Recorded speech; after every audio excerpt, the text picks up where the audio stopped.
بسم الله الرحمن الرحيم. هنرجع النهاردة إن شاء الله نتكلم على how to comment on KUB film and IVP film، ودي من الحاجات المهمة جدا طبعا، وأي اختبار لا يخلو منها. طبعا أي حد من اليورولوجيست أو الريزيدنتس بسهولة يدي كومنتس على IVP film CT plain X-ray، بس هي الفكرة إنه ممكن مع بعض نعمل سيستم بسيط إنه how to comment easily without forgetting anything or without missing anything. نبدأ نتكلم على البلين اكس راي. لازم نعرف انه even اذا الطبيب او الاكزامينر اعطالك IVP film, you have always to start with the KUB film. بمعنى انه ممكن وانت في لجنة الاورال مثلا، او even في الكلينيكال اكزام، او حتى في الحياة العادية بيجي حد يديلك IVP film يقول لك علق عليها. طبعا وده سؤال مشهور جدا انك ولازم تجاوب تقول انه I can't comment on it, I have to check the plain X-ray film. ليه بنعمل كده؟ لعدة اسباب هنعرفها دلوقتي. والسبب مهم جدا انه الكي يو بي فيلم او البلين اكس راي هو جزء من الاي في بي فيلم. يعني اول حاجة بنعملها في الاي في بي فيلم هو بنعمل كي يو بي فيلم. طيب قبل ما نبدأ التعليق لازم نعرف ببساطة كده، احنا لما بنطلب الاي في بي فيلم ايه عدد الافلام اللي بتتاخد؟ اول حاجة قبل ما نتكلم على دي لازم نعرف انه قد ايه كمية الكونتراست اللي بنديها في الاي في بي فيلم. عادة بندي 20 to 30 جرام of iodine for the average adult patient.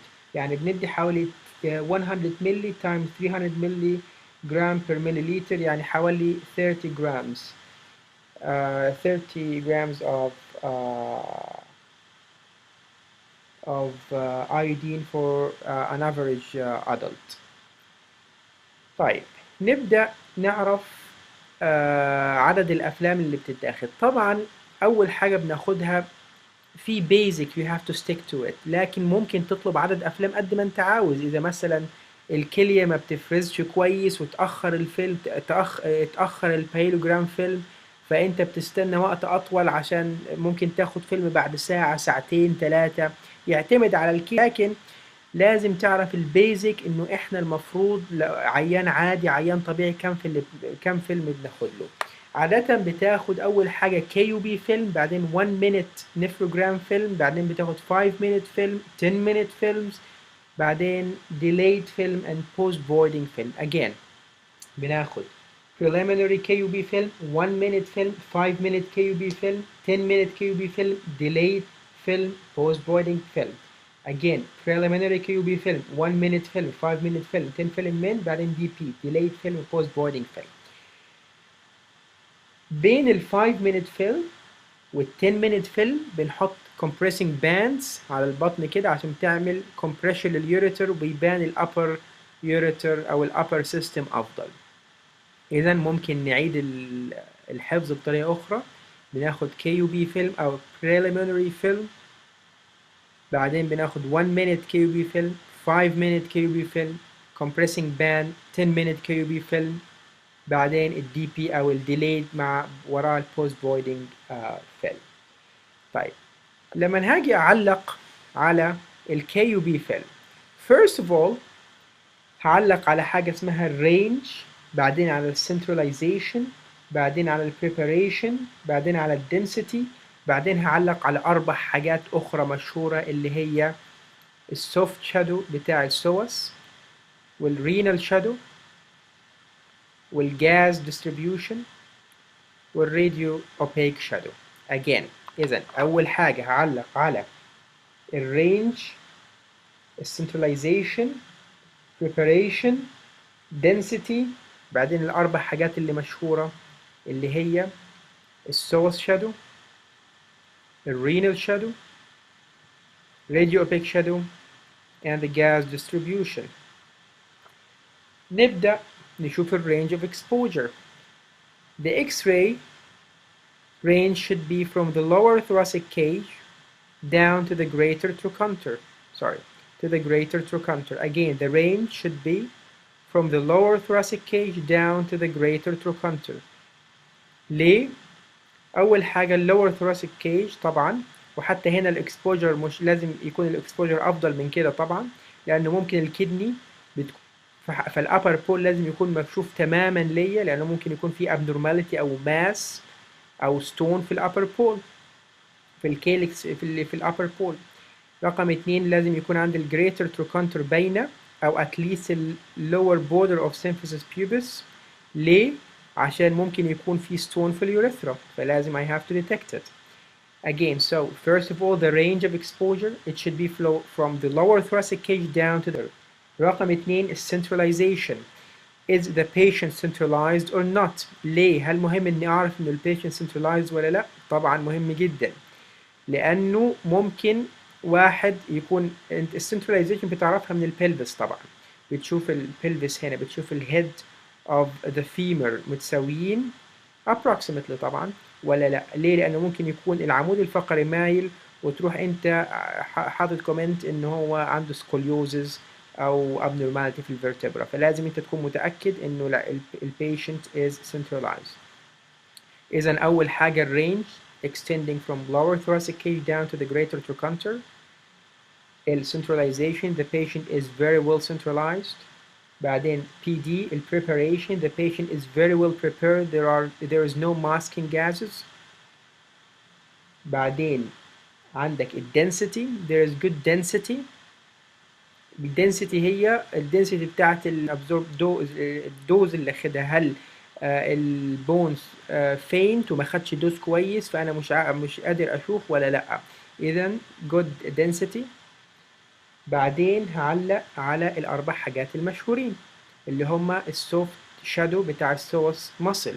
ليه بنعلق عليها؟ لسبب مهم جدا، انه في كوزز بتعمل لي obstruction للسوس شادو، في كوزز بتعمل لي obstruction او ماسكينج للسوس. ممكن تحفظها بطرق كتير، لكن دايما اي كوز افضل حاجه بنحفظه ب ستينج congenital traumatic inflammatory neoplastic and miscellaneous. sting congenital traumatic inflammatory neoplastic and miscellaneous. stem congenital traumatic inflammatory neoplastic and miscellaneous. congenital ممكن يكون polycystic kidney كبيرة جدا فعاملة complete obstructing للفيو. ممكن traumatic، ممكن trauma ففي collection blood collection عاملة complete masking. ممكن inflammation، طبعا inflammation بيعمل enlarged kidney في بعض الأحيان فبتعمل لي برضو بتغطي لي السوس شادو. neoplastic any mass ممكن تغطي لي الشادو.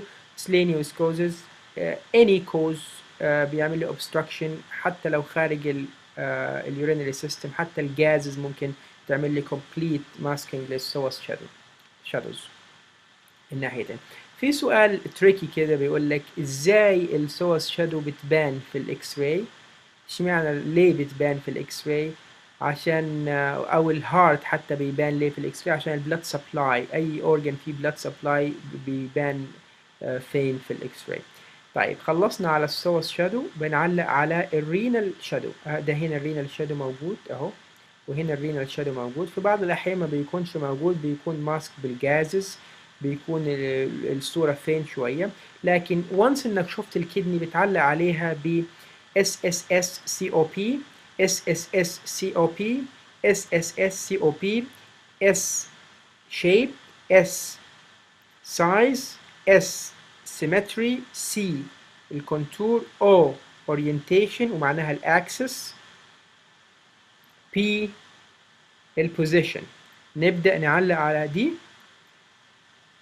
نبدأ بالشيب أو size normal size of both kidneys. We can detect very mild enlargement of the left side compared with the right side, but it's not an obvious enlargement. وده الانلارجمنت ممكن يكون caused بالobstruction اللي موجود اللي هنتكلم عليه later on. رقم 2 الشيب رينوفورمال ان شيب، دي رينوفورمال ودي رينوفورمال ان شيب. ممكن رينوفورمال معناها شبه الكدني ريني فورمال، ممكن في بعض الأحيان ما بتكونش رينوفورم، بتكون هورس شو مثلا أو أي شيب آخر. بعدين السيمتري they are asymmetrical in size. We can notice here the left side is a little bit enlarged if compared with the right side. Of course, the comment, if you comment based on X-ray only, you will have some difficulties. عشان كده دايما الإجابة النهائية هتعتمد بعد ما تشوف الاي في بي طبعا. بعدين نعلق على الكونتور. Well, from the first look we can see that it looks like a normal contour. There is no indentation or lobulation could be detected in both sides, but I'll check that on the IVP film later on. بعدين بتعلق على position of the kidneys. Both are located in the renal fossa. مفيش واحدة فيهم في البلبس مثلا ectopic kidney.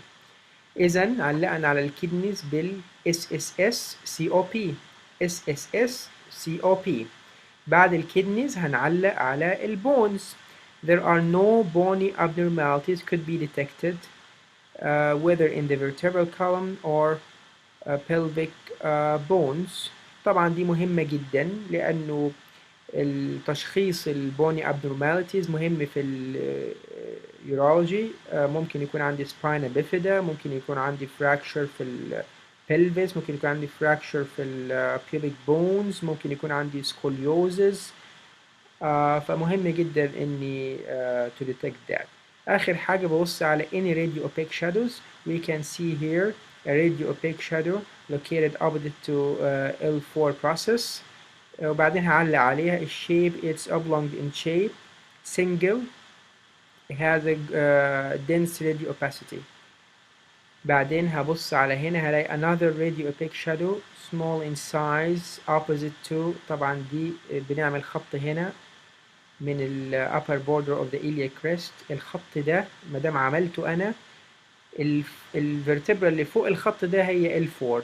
بعدين L3, L2, L1. So there's a radio opaque shadow between L1 and L2, single in size, small in size, sorry, single.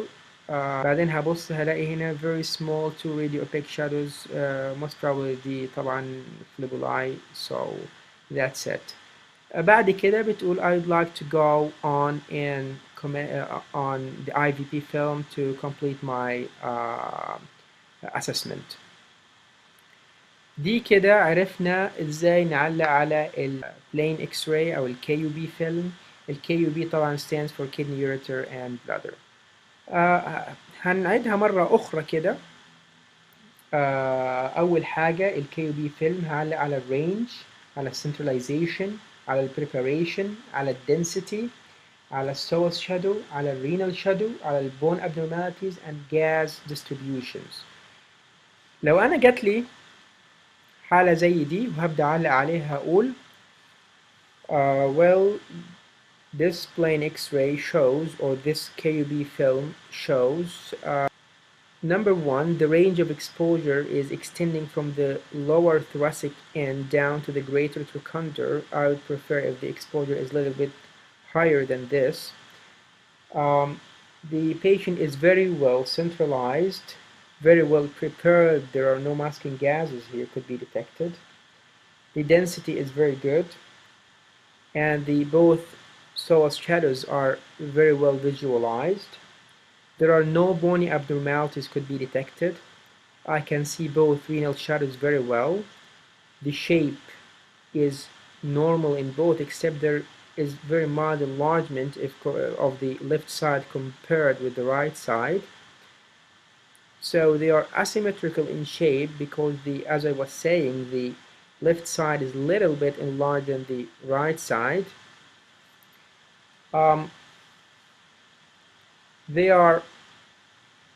The contour is normal, no lobulation or any abnormalities or masses could be detected. I'll check that on the IVP as well.